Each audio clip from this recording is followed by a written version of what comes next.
Hello दोस्तों, मैं सौरभ आपका स्वागत करता हूं मेरे चैनल कोडिंग वर्ल्ड में, जहां हम बड़े ही आसान तरीके से सी प्रोग्रामिंग लैंग्वेज के बारे में सीखेंगे। सो प्लीज़ चैनल को सब्सक्राइब कीजिए, वीडियोस को लाइक कीजिए और शेयर भी कीजिए। तो चलिए देखते हैं।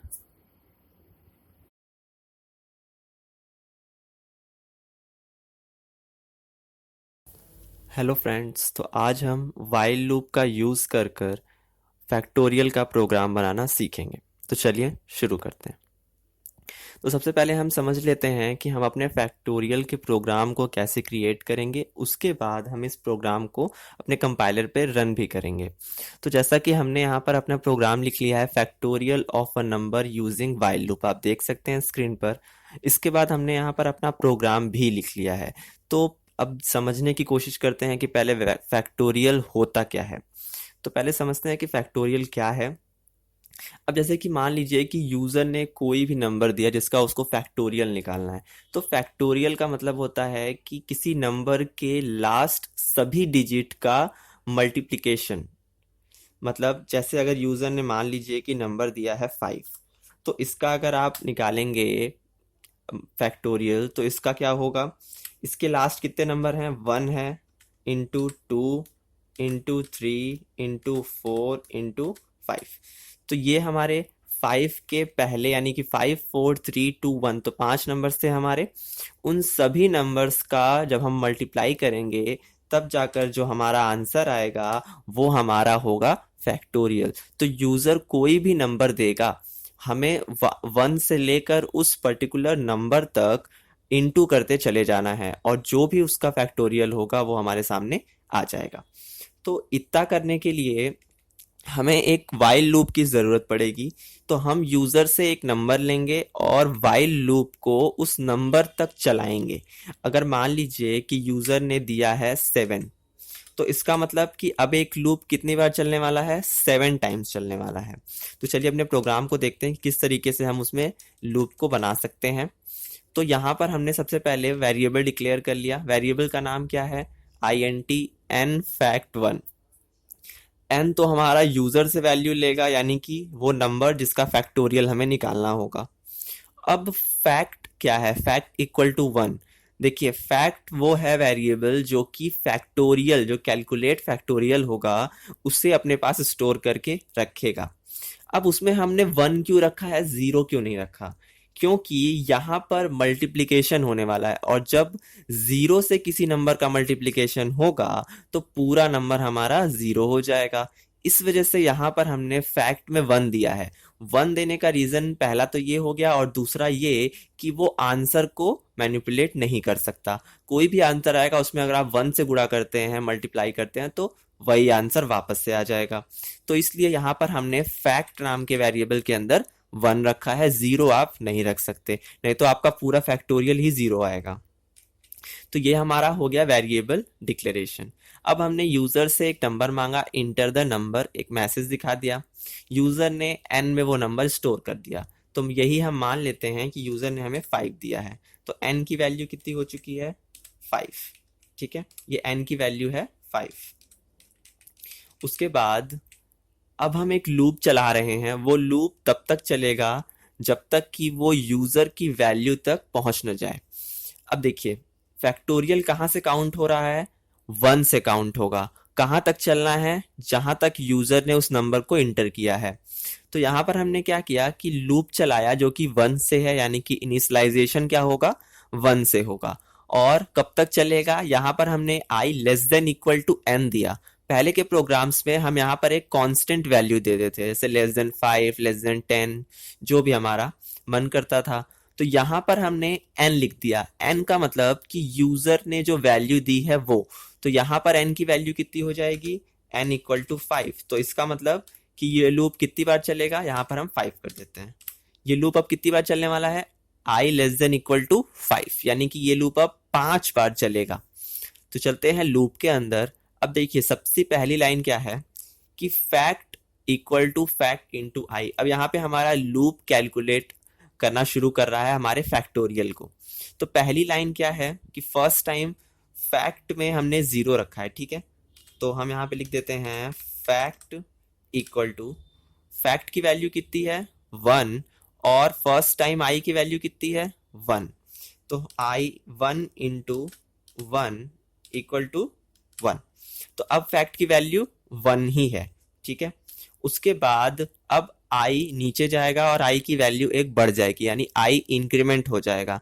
तो अब आई की वैल्यू कितनी हो जाएगी 2, तो यहां पर आई की वैल्यू हो गई आपकी 2। फिर हम नीचे जा रहे हैं, अब सेकेंड टाइम फैक्ट की वैल्यू कितनी होगी वो भी देख लेते हैं। अब हो गया फैक्ट इक्वल टू, फैक्ट की वैल्यू कितनी है 1 और आई की वैल्यू कितनी हो चुकी है, आप देख सकते हैं आई की वैल्यू 2 हो चुकी है। तो यहां पर अब हमारे पास फैक्टोरियल क्या आया 2, 2 में इंटू 1 करेंगे तो 2 आ जाएगा हमारे पास। अब फैक्ट की वैल्यू हो चुकी है 2। उसके बाद फिर आई प्लस प्लस हम जाएंगे और एक वैल्यू फिर से इंक्रीमेंट होगा, तो अब आई की वैल्यू कितनी हो गई 3। कंडीशन अभी भी ट्रू है, ये 5 से छोटा है। तो हम फिर से फैक्ट को काउंट करते हैं, तो फैक्ट इक्वल टू, यही लाइन हम यहाँ पर आपको इम्प्लीमेंट करके दिखा रहे हैं किस तरीके से ये काम करेगी। अब फैक्ट की वैल्यू कितनी है 2 है, तो 2 इंटू आई की वैल्यू 3, तो अब हमारे पास क्या हो गया 3 इंटू 2 इक्वल टू 6। अब फिर से आई नीचे जाएगा, आई की वैल्यू बढ़ गई, कितनी हो गई 4 हो गई।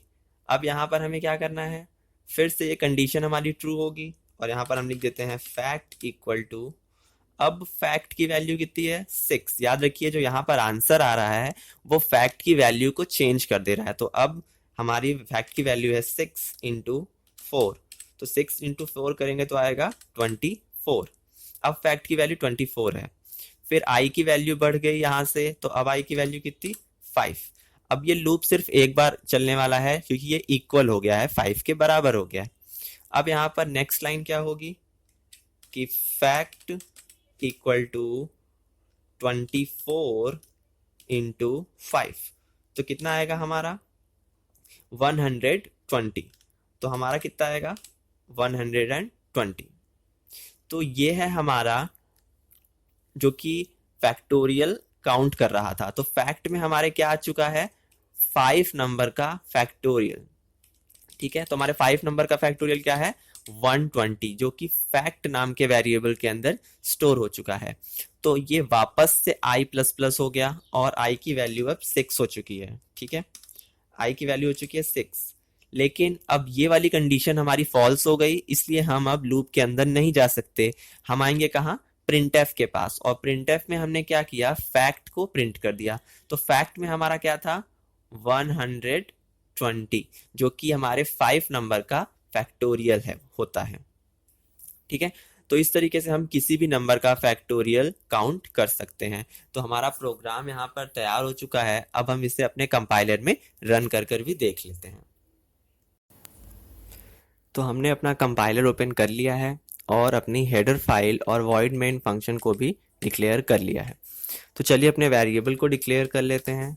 तो हमारा वेरिएबल था n यूज़र से नंबर लेने के लिए और फैक्ट जो कि फैक्टोरियल को अपने पास स्टोर करेगा।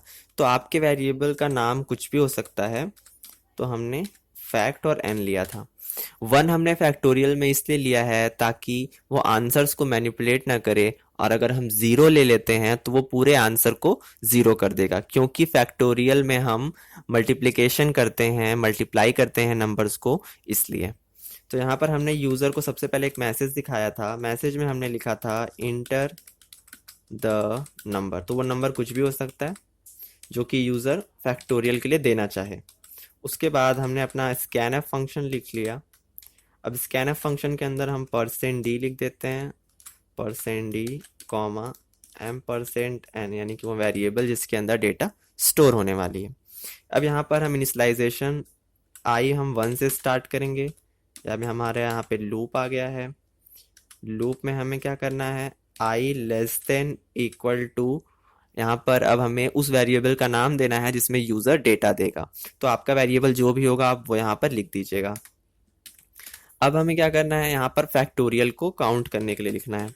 तो fact equal to fact plus into I, क्योंकि हमें यहाँ मल्टीप्लाई करना है तो इस वजह से इंटू आई करना है। उसके बाद हमें आई की वैल्यू को इंक्रीमेंट भी करना है साथ साथ, और फिर वाइल लूप को हमने यहाँ पर क्लोज कर दिया। उसके बाद जब ये फैक्टोरियल काउंट हो जाएगा, यानी कि फैक्टोरियल कैलकुलेट हो जाएगा, तो हमें यहाँ पर उसको प्रिंट करना है। तो %d is factorial of %d।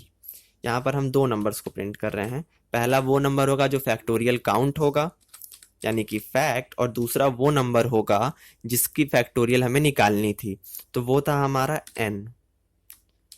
तो ये हमारा प्रोग्राम बनकर तैयार, वही जो अभी हमने अपने प्रोग्राम में देखा था लास्ट में, जिसे हमें समझा है, उसी को हम यहाँ पर रन करने वाले हैं। तो हमारा प्रोग्राम बनके तैयार हो चुका है। तो चलिए अब इसको रन करते हैं। तो कंट्रोल F9 से अपने प्रोग्राम को हम रन कर लेते हैं। एक एरर i इक्वल टू 1। यहाँ पर i इक्वल टू 1 का एरर क्यों आ गया? क्योंकि हमने i नाम का कोई वेरिएबल डिक्लेयर नहीं किया था। तो यहाँ पर हमें एक i वेरिएबल को भी डिक्लेयर करना है, क्योंकि लूप वही चलाएगा। अब इंटर द नंबर, अब हमें उस नंबर को देना है जिसका हमें फैक्टोरियल चाहिए। तो हम 5 दे देते हैं, हमें पता है 5 का फैक्टोरियल 120 होगा। तो Alt F5, तो आ गया हमारा आंसर 120 इज फैक्टोरियल ऑफ 5।